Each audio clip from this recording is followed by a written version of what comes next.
Our guest today is legendary actress and singer Jan Daley, adored for her unique magic of making what's classic contemporary again. And as a young adult in the 60s, she was actually crowned Miss California. And then in 1970, Jan's recording of Till Love Touches Your Life from the film Madron was nominated for an Academy Award for Best Song. Now, during that time, she opened on tour for several legendary comedians, among them George Burns, Rodney Dangerfield, Don Rickles, and even Bob Hope.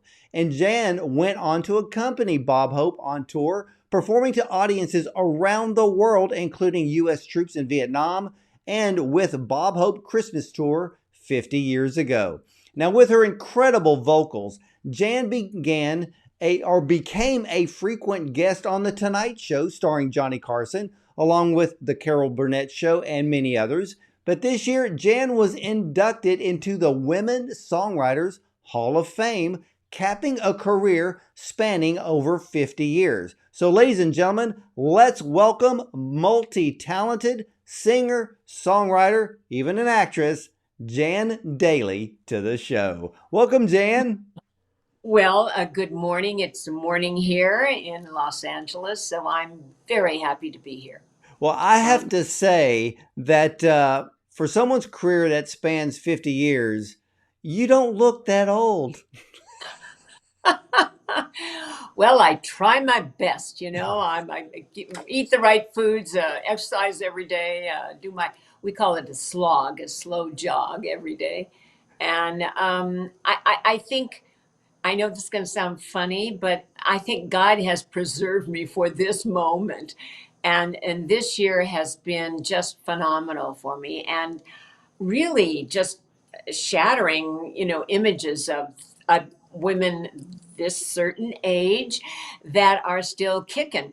And I'm really kicking this year. And starting off with that, being inducted into the Women's Songwriter Hall of Fame, um, I still get choked up because it's, all this stuff. I took off 20 years at the height of my career because I had a miracle baby and a baby that they said I'd never have because I had cancer at 23. And so I took that 20 years and just wrote songs and did commercials and stuff that I wouldn't be away from my daughter. And to get back in the industry, as we call it, uh, I had no idea where I fit in because it had changed so since I had been in it. So all this to happen this year and to have, you know, have my song, which we'll get into later, writing on the charts with Taylor Swift. Between Taylor Swift and Lady Gaga, are you kidding me? I was really kissing the ground at that point, saying, I can't believe that this is happening. And I, I so appreciate it. And maybe I appreciate it more now because I am older and can't appreciate, just waking up in the morning. Well, So like you said, the industry over the years has changed. And, as every decade goes by, we see the changes in the entertainment industry. But right, in the last 10 years alone, the yeah. changes have been, dramatic compared to the times before. But for you, how did you actually get started in show business? Well, I was a skinny little kid from a small town with big dreams. And I knew no one in the business. I was a fan, of course, of all my movie idols and so forth. And when I got to be, I think a lot of doors were opened when hold a title like Miss California. And the mayor of Glendale, California, which is still a small town, it took me to the Palladium in Hollywood, where Lawrence Welk, of all people, if you're old enough to remember him, had a television show and was quite popular. Of course, I thought it was all the old fogies that were watching it because I was like 19. So the minute that this happened and that Lawrence Welk asked me, well, would you like to be the champagne lady, which was a regular on his television show. And I chose to go on the road with a rock band. And my mother, to her chagrin, just said, oh, but that would have been so nice. I said, yeah, Mom, okay, you know. So I started that. I came back, and I think I learned so much on the road. But, you know, traveling with five guys and you're 19 was not my exact idea of doing what I wanted to do. And I just got lucky. I went to the Musicians Union. They gave me a number on a piece of paper, and I went to this manager, and he just fell in love with my voice. And I was out there with, you know, all these phenomenal comics and doing television. And it's just kind of, and as a young person, I had no idea that, oh, okay, that's happening. You know, I just thought that was normal at that point. And now I look back and say, God, I was so blessed to be on a television series and meeting all my idols, from Jimmy Stewart to Jack Benny to Bob Hope, and doing skits with them and singing. I mean, that was just phenomenal. And then being able to, actually, I had cancer, and they asked if I would sing this title song in Italy. And I said, where do I go? You know, um, absolutely. Unfortunately, 3 days before I was to leave, I was in the hospital. And my doctor came in and said, well, now I want you to take, you know, get off, you know, don't just lay in your bed for a couple of weeks. And I went, oh no, that's not happening. I have to leave for Italy in 3 days. How do we make this happen? So he, to his chagrin as well, he said, well, okay, I'll give you this medicine but you have to go in a wheelchair. So that's how I went to Rome, my first time ever. And it was phenomenal. But what I had forgotten is I was very weak. So this particular song, you held notes for like 4 to 8 bars, and I thought, oh my goodness, I hadn't counted on that. But you know, long story short, I'm glad that I risked, you know, my health for doing it, because then, of course, you know, it was nominated for an Academy Award as a, you know, theme from a movie. Well, that must have been, I mean, even for you and being young, to have a song that you sang actually be nominated for an Yeah. Oscar as best song, that's a huge honor. It was one of my dreams once I was doing television, and I would always sit and listen to the song and who would be singing it at the end of a movie. And it was one of my dreams, and never thought that it would come to fruition. Well, who actually won the Oscar for best song that year? A a couple named the Carpenters called Close to You. And they had the hit. Ours was like a semi hit, but I didn't care. You know, I got to do it and got to hear my voice on a movie. Well, So I yeah, I was mean, a thrilled. nomination is a nomination, and it will always be connected to your name forever. And to me, that is still a huge honor. Absolutely, absolutely. Well, And a thrill, absolutely a thrill. And I think one of my one of my movie idols was Rock Hudson, and he sat in front of me in the theater, and I was like, "Oh my goodness!" Because I saw all Doris Day and Rock Hudson movies when I was growing up, and so I was always a fan first. yeah, and I think you have to be, if you're in the industry, be a fan first, because I think in a way it makes things easier, especially if you end up getting to work with some of those famous people, and you yourself worked with some of the most iconic comedic greats. I mean, like George Burns, Rodney Dangerfield, Don Rickles, who I think is still one of the best ever, and of course Bob Hope and so many others. Who did you like to work with the most, and who did you learn from the most? I think I learned most from Bob Hope because we, toured 2 weeks at a time, and entertaining the troops was so dear to me. And golly, I don't know why I'm so emotional. I guess at this age, everything's That's okay. emotional. I cry on my own show all the time, so no big deal. Oh, good. You're a crier too. And Don Rickles, I adored and loved working with him. And he was always funny. And at one point, he said, Jan, I love you dearly, but you need to get married and have a family and have fun and all that. And, you know, uh, at this point, I was not married when I was working with him.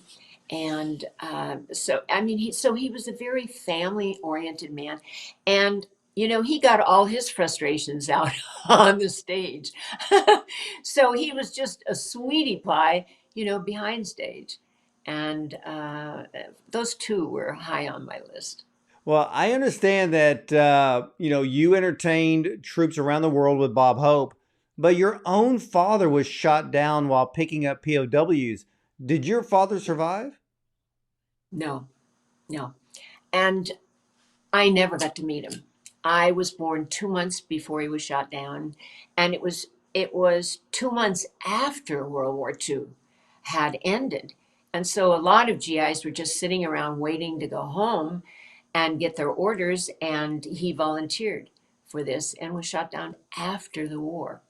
So during the COVID, I I began to write their story and how our lives intertwined without knowing him. I had one picture. My mother remarried, and in those days, you have a child, and women were not, they were not single mothers, and so she married when I was 3, and so we never talked about him because my stepdad was very jealous, and so I didn't know anything about my father until 9/11. And that was when my stepfather had died. My mother had already passed.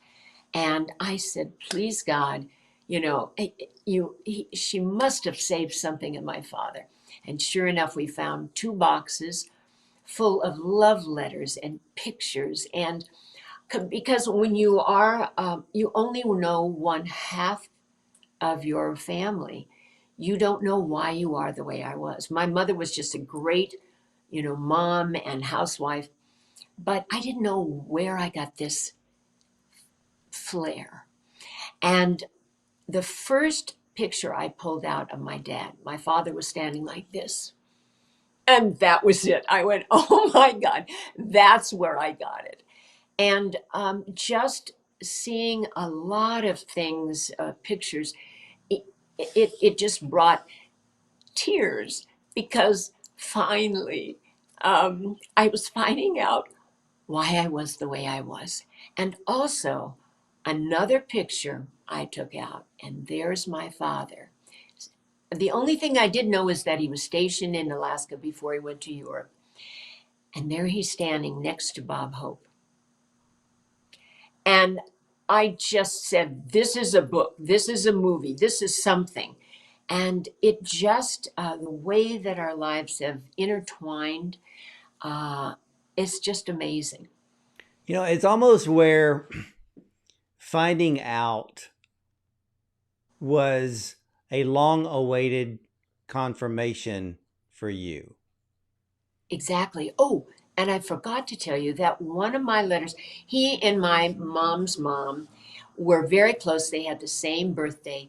And the letters that he wrote to her were so amazing and dear. And one letter that my grandmother never told me about, he said, my daughter is going to be a big star.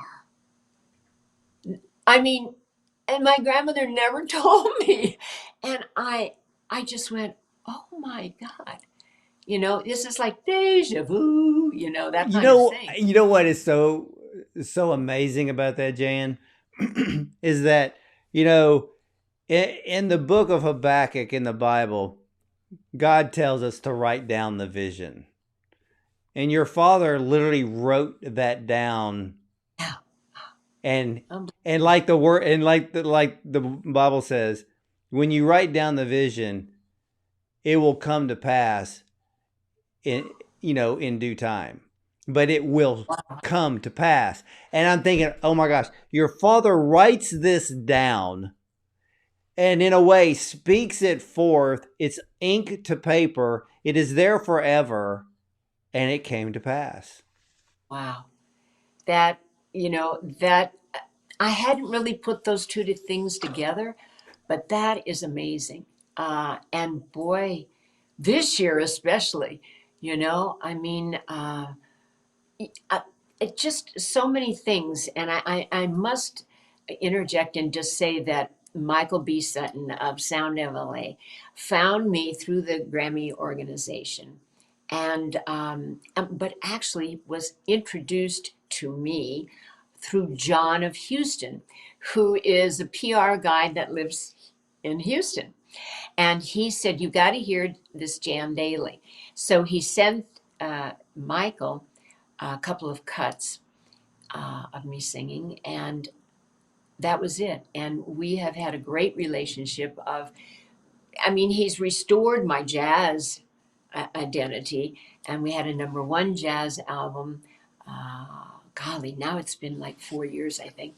And this last year, of course, was.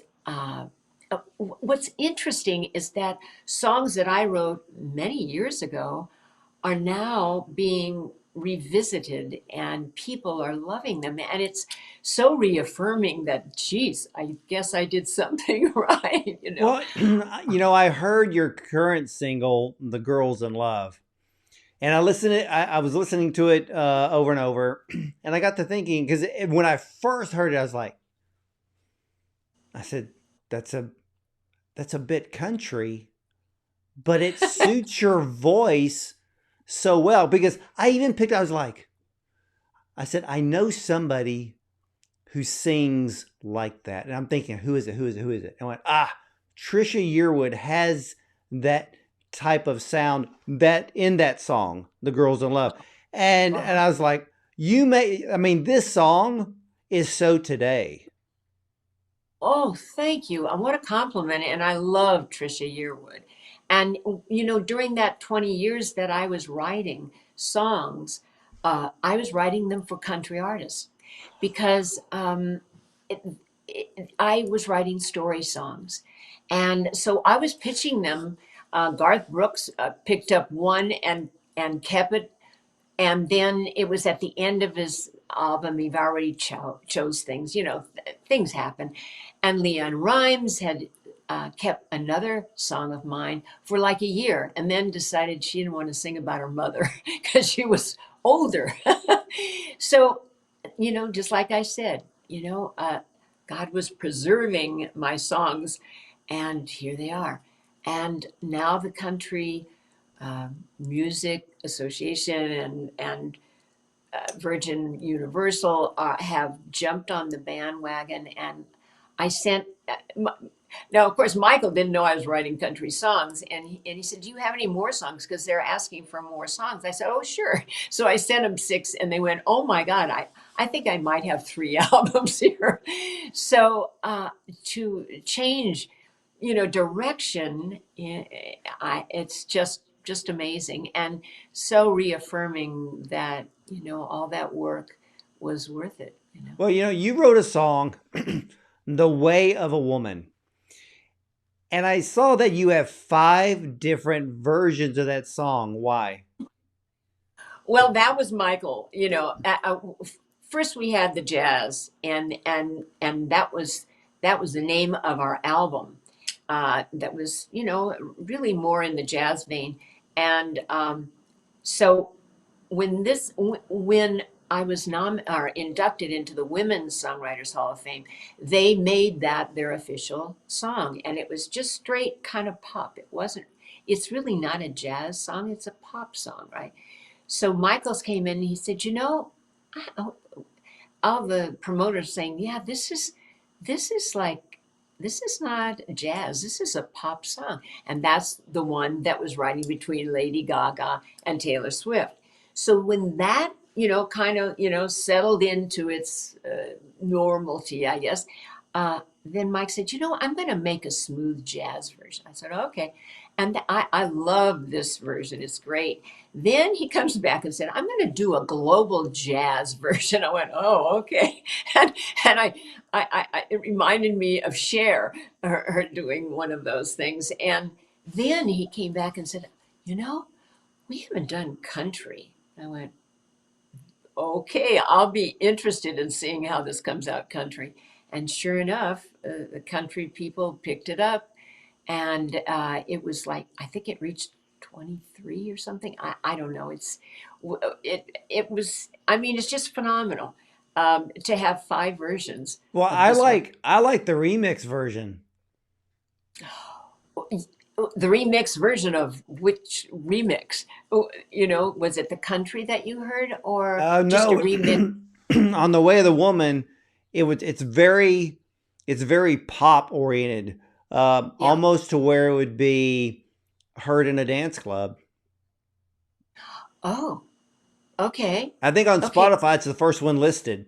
Because when I was looking up the songs, and then I saw the one where it said "The Way of the Woman," and I clicked on it, and I'm like, "There's five versions." And so I clicked on the first one, which was the first one listed was the remix, a very heavy pop, almost dance oriented type. I was like, "This sounds really great," and I like that one. But I'm sure that Michael probably just when he heard the foundation of the whole song, he probably in his mind could think of the fact that there's different versions that could be created from it, which is a great thing. I mean, to have a song that can have universal appeal, that's just a hit right then and there. And I always thought actually that it was my best song. I think the lyric spoke to a lot of people, whether they were women or men, in that they've all gone through, I think we've all gone through those kind of relationships. So I think it first hit their heart or their soul, and how they could relate to it. And no matter what kind of music you like, we we fit them all in. Well, So I like the song because it's not it doesn't have that overall anthem feel to it where oh, like Helen Reddy's "I Am Woman." That's like a true that's anthem of a yes, song. yes. Lady Gaga's done stuff like that. Trying to think of who I can see her face, but I Adele, cannot say maybe her name. Adele. Yeah, Uh, and but I like the Way of the Woman, and because to me it has a much more timeless appeal. I mean, seriously, when's the last time anybody ever heard Helen Reddy's "I Am Woman"? It's probably been 40 years since anybody's even heard that song. yeah, And I think. so I like yours. Well, thank you. I'm glad you do.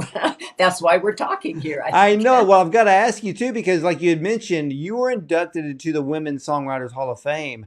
That's a very high accomplishment.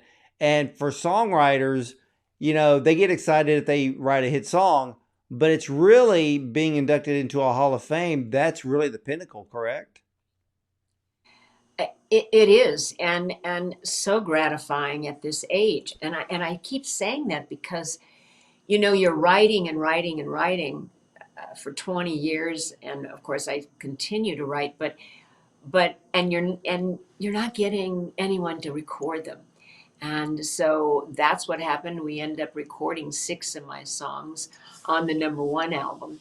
And little did they know that a lot of these songs were originally, you know, for the country market, and yet they went into the jazz market. And I think, I knew Marilyn and Alan, of course, is still around, Bergman, who were my favorite composers and lyricists.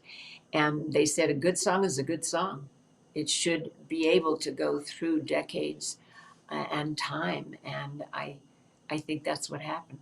Now, with your stage shows, I mean, do you sing mostly jazz? I do. I guess I love the art of a song, and I find that what we used to call standards, and now is the American Songbook.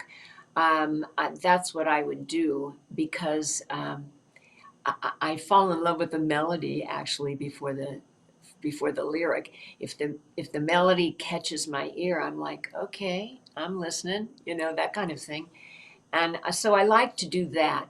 And but this year, or I actually will say next year, will be a whole different thing because I'll feel like I can sing a lot of my songs in my new show.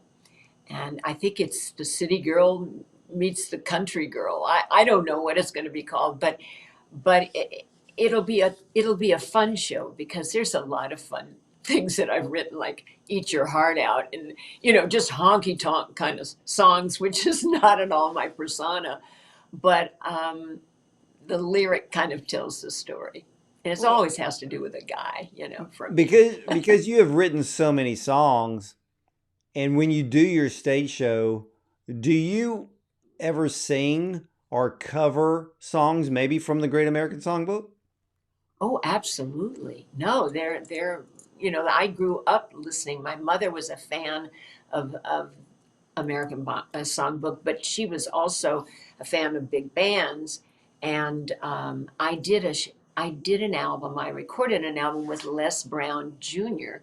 because we got to talking, and I wanted to make a tribute album to Bob Hope. And little did I know that he introduced Gershwin tunes, Cole Porter tunes. I had no idea because through his movies, through Broadway, he was like the first to record some of these well known, like Can't Get Started, It's Still Lovely, just amazing songs. So we recorded it with the Les Brown Jr. Band, and we just call it the Les Brown Swinging Band, that kind of thing. But that was a great album that did well, and it was something that I wanted to give back to him because he gave so much Well, to. that's the thing about today. Um, we don't have people like Bob Hope. We don't have entertainers like Don Rickles and Dean Martin and and Carol Burnett. And yeah, and she's I mean she's still kicking and alive and has all her faculties and can still make you laugh. But we Yeah, just don't have that caliber of talent today. I don't know if it's because of the way that entertainment is geared, but I miss that type of talent because these people have legacies that are incredible. I mean, I feel sorry for the younger generation today because they don't understand how great these entertainers were. right. And I think, the platforms are so much different now. And you don't have a comedian that's in Vegas, 4 times a year or 6 times. However, the legacy now is to go in and do, but they're mostly singers. So far, we don't see the comedians going in. But that was my bread and butter of opening. A singer opened for a comedian. So I got to open for just these tremendous icons. And they also had their own TV shows. I mean, Dean Martin, who I was on his show and loved what he did. And uh, it, they just don't have that anymore. And people, I mean, everything has changed. We don't have where we're going to watch this show on Saturday night, that kind of thing with our regular networks.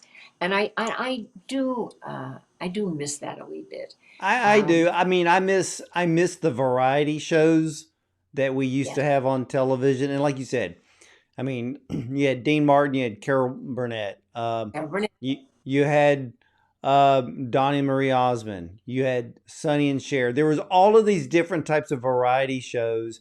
I mean, I still remember laughing. Oh, absolutely. I remember auditioning for Laugh-In, and nobody knew what is this show? We were all kind of confounded. And so, I went in and auditioned and had no clue of what they were looking for. And I was a fan of all those shows. And what's great is that I became friends with Dean Martin, but I also became friends and still am with Carol Burnett. And what an icon if you're thinking about it. Well, yeah, She, even Dick Van Dyke. Dick Van Dyke. I mean, who else? Golly, Yeah, I you mean, know, well, there were, well, see, the thing that I loved, see, for most of you who are watching and listening today, ladies and gentlemen, and you think that a variety show is like Saturday Night Live, that's nothing. That oh, doesn't compare to what the talent was in the 40s, the 50s, the 60s, the 70s, and into the early 80s. Because I remember Jan, like, and Laugh In is the perfect example. And in a way, Dean Martin was too, because where Saturday Night Live, they may have a skit, and the skit's lasting like 5 or 6 minutes, way too long. But then you have Laugh In, and they can literally do a skit within 30 seconds to a minute. These little quick quips, yeah, and you were yes, laughing. And then they yeah, went on to the next one, and it was just one right after the other. And you just enjoyed the whole hour. And now they yeah. just drag. And at the same time, back in the day, nothing was politically motivated. Everything was just fun. You enjoyed it. You couldn't wait for the show to There, come on. And that's the type of television I actually miss today because we just don't get that. yeah. I have to agree. And I think we were spoiled in that essence that there were so many gifted people, and there still are many gifted people.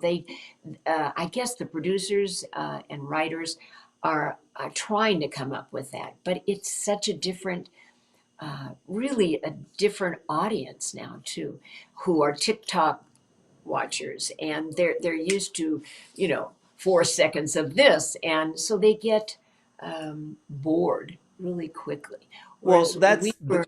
Yeah, that was the beauty of Laugh In because yeah, you know, yeah, you had Rowan and Martin, and and they were great hosts because they could stand there together, say something, do it. I mean, an extremely short bit that could literally fit on TikTok, yeah, and the whole they thing. were they were the big creators back in the day because they did it fast, they did it quick, it was funny, and it moved on to the next skit or the next scene.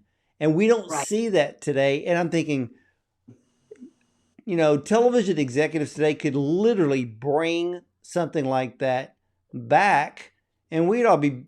I mean, everybody loves to laugh. absolutely. And it would be to a brand new audience, so it would be a brand new concept for them, for much younger people, teenagers up. And for us, it would just be bringing back more memories and getting our new talent out there and exposing them. Well, So remember when? I think if I remember correctly, one of the biggest stars to come off of Laughing was Goldie Hawn. absolutely, she You was know, hysterical. I loved her, and I wish I'd see more of her now. She had a great sense of humor.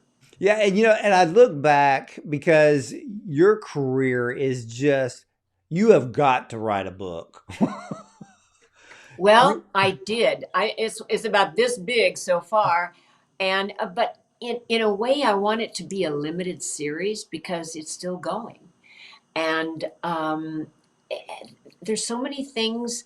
I mean, I think about how I've almost died like 3 times, and people that I want to be an inspiration to a lot of people who are in cancer, to anything.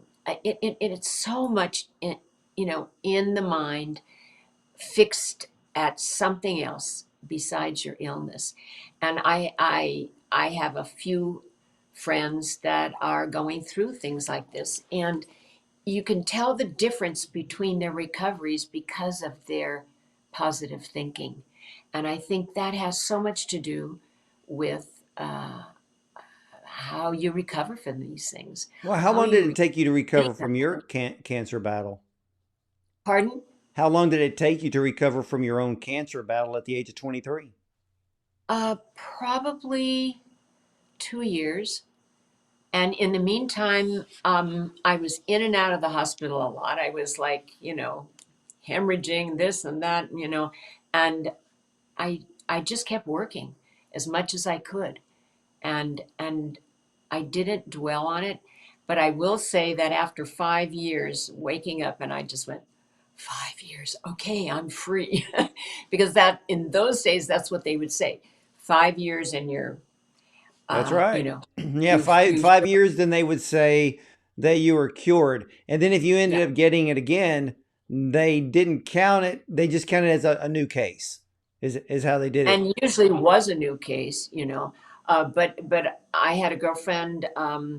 She, they said you're clean, great, and she told us really on her last time all together with her friends that she knew something was coming back, and she went with her husband and family to Italy. And I said, "Oh my God," she said, "You know what? I knew what I'd have to go through again. I just had to do this now while I was feeling good." And so she did what she thought and did what she wanted to do and how she wanted to spend life. Well, I learned by doing some research that you actually recorded two faith-based albums. What does your faith mean to you? Phew, don't get me started. um, I everything I owe it, really. Um, the live one was taken from our power Dr. Robert Schuller, which was out of the Crystal Cathedral, where I became a Christian, where I baptized my little girl, where I got married.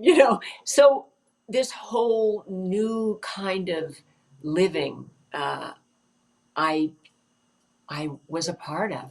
And I'm an only child. My daughter's an only child. She had an only child. And not because we wanted, but that's the way it turned out. And I finally felt like I was part of a family. And these two albums, His Light and Live, are all faith based, as we call them now. And I just had to do them. It was something that I was doing at the time. And, it, it means the world to me.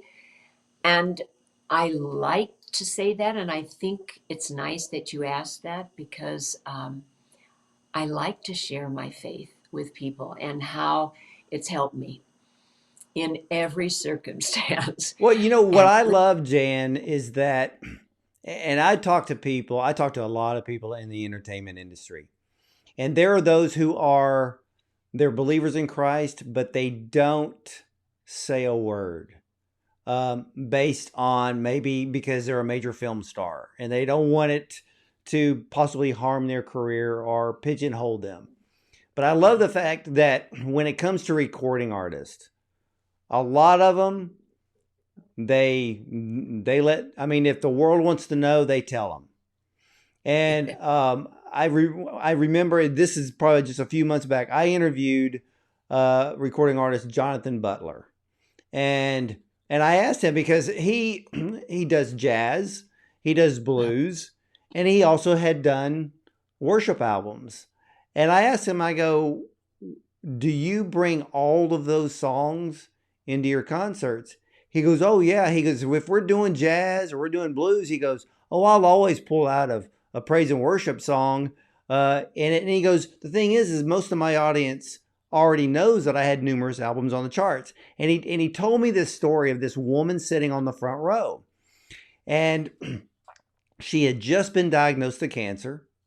So her husband brings her to the concert, and they I guess they're sitting on the front row, and then Jonathan's doing his whole concert, and he's doing one of the worship songs. And the woman is sitting there, and Jonathan doesn't know what's going on. He's just doing his concert. And the woman later told him later that when she was sitting there and he was doing one of the worship songs, she just had this warm feeling come over her, and the thought entered her mind, I'm healed. And so she goes back to the doctor, and they couldn't find any more cancer. So you know what? You're just as big a shining light as Jonathan Butler or anybody else. And I love the fact that here you are with such deep roots in the entertainment industry that anyone who believes in Christ should not be able, they should not put that light under a bushel, like the Lord says. Let that light shine, because everybody needs to know, well, let's just be honest, everybody needs to know who Jesus is. It's interesting. Throughout, when I was acting and all and doing all that, I mean, I never said it because it was kind of like voodoo, you didn't say anything. Mum was the word. And, now I don't care. That's who I am. That's who I believe in. Uh, and, you can walk away, that's fine. But I'd like to share with you something that has helped me through thick and thin. And, I I like that people are starting to listen, and I love that moms that are in their 40s and maybe left a career like I did, and saying, hey, when they go off to college or when they get married, you still have you are still this viable person, that you don't have to give up your life or your identity to have children, or just be at a certain age. And I tell people over and over, so what if you're 65? That doesn't mean you quit life. You need to embrace what you have, and people will listen. And I think that's what's happened to me this year. And boy, it feels good. Well, do you have a brand new EP or LP coming out in 2024? Well, I know that we are just now, we've got The Girls in Love, and it's number 5 on the country charts. But of course, because this is December, we have The First Noel, which is on my Christmas album called Home for Christmas. And 2024, as far as combining all my stuff, we haven't put it together yet. We need to take a breath, and it will, and we will get in touch with you when it's finished. Well, Jan, I have absolutely enjoyed our conversation today. You are just as beautiful on the inside as you are on the outside. You're strong, you're vibrant, you know what life is all about. And I can't wait to see what else you have for all of your fans and to bring it forward. So you need to Lord. start getting back into movies or something. Yes, I think so. Well, at least narrating my story or something like that. Or they could AI me the way I look today. And if it takes 20 years to get out, who knows? But thank you, Ward. You've kind of opened up my heart, just to feel very comfortable in sharing certain things that I probably wouldn't share on another interviewer's line. Well, one thing about my viewers and my listeners, they love people who are absolutely honest and genuine. And if a tear flows here and there, everybody embraces that, and it just makes people. Well, it comforts people. It lets them know that they can do the exact same thing, and not have to worry about anything. But I absolutely love your spirit and love your heart, Jan. Thank you. Well, you're on my best list as well. Thank you so much, Ward. I have to run off now and go to a charity thing that I'm in. So I will tell them all about your show, and you guys will let us know when this will air. That's it, and we will. And ladies and gentlemen, head over to jandailey.com for all of her music and appearance dates. Variety Magazine, The Hollywood Reporter, and even Billboard Magazine all sing Jan's praise as being a versatile singer-songwriter. And once you hear her voice, you'll too be an instant fan. And again, we thank Jan for sharing her legacy and her music with us today. And for all of you, I want to thank you for watching and listening. And as for me, I'll see you next time.